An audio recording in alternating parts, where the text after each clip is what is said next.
हमनी के संस्कृति, हमनी के संस्कार सदा रहे हमनी के साथ। भारत के महान ग्रंथ और काव्य सब के संपूर्ण संकलन सब्सक्राइब करें तिलक।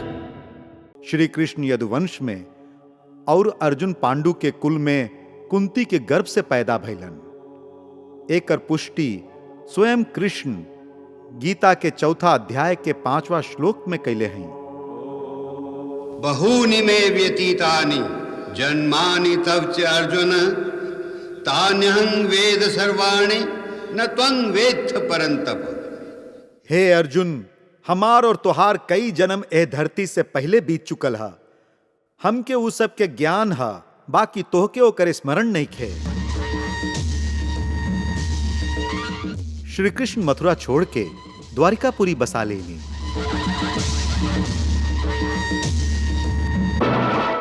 अर्जुन भी अपन भाई लोगन के संगे गुरुकुल के शिक्षा पूरा करके हस्तिनापुर आ गईलन।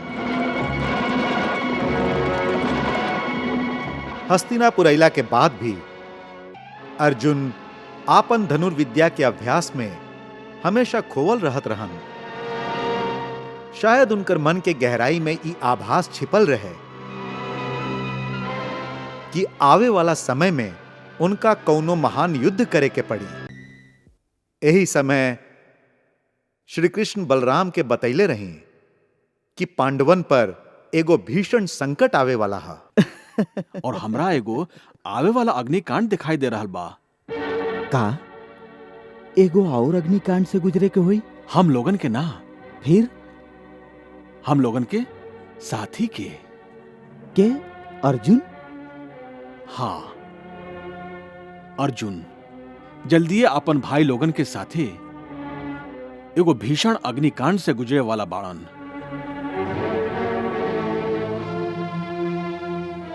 ओही दिन के बाद के सोचत आज जब श्री कृष्ण चिंता करत रहन त बलराम पूछलन, का बात है कन्हैया, कौन चिंता में बड़ा? भैया, याद है हम ओ दिन कहले रही कि पांडवन पर विपत्ति आए वाला है। अब उस समय आ गई है।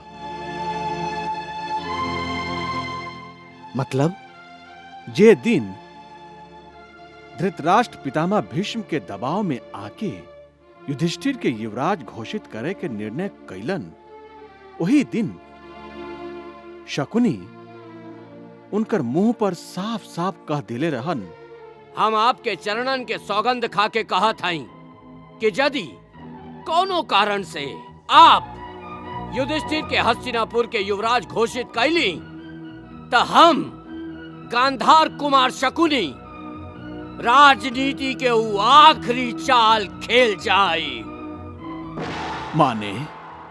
माने युधिष्ठिर के मृत्यु। ऊ चाहे कैसे भी करे के पड़े जीजाजी, चाहे कैसे भी करे के पड़े। और अब आपन उहे वचन के पूरा करे खातिर ऊ एगो भीषण षड्यंत्र रचले बाड़न।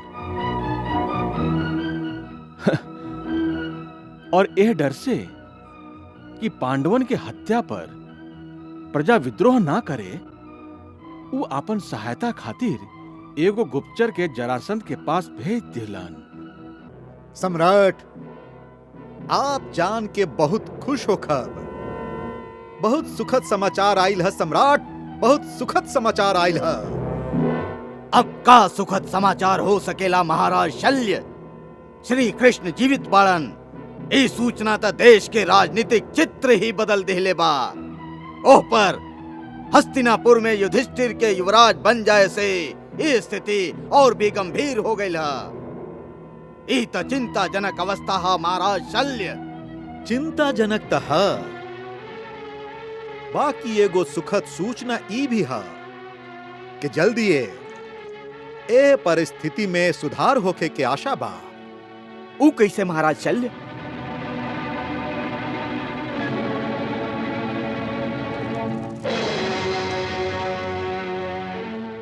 यदि युवराज युधिष्ठिर के हत्या हो जाए ता का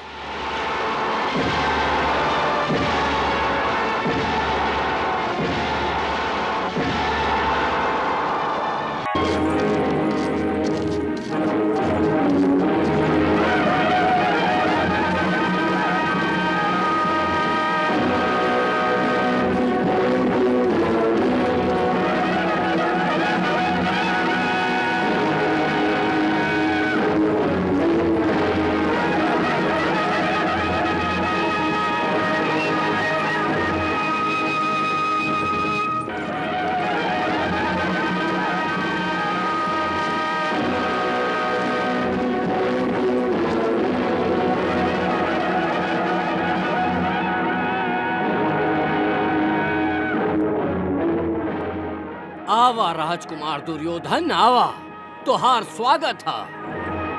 प्रणाम शकुनी मामा। जियत रहा, प्रसन्न रहा, सुखी रहा भगिना, सुखी रहा।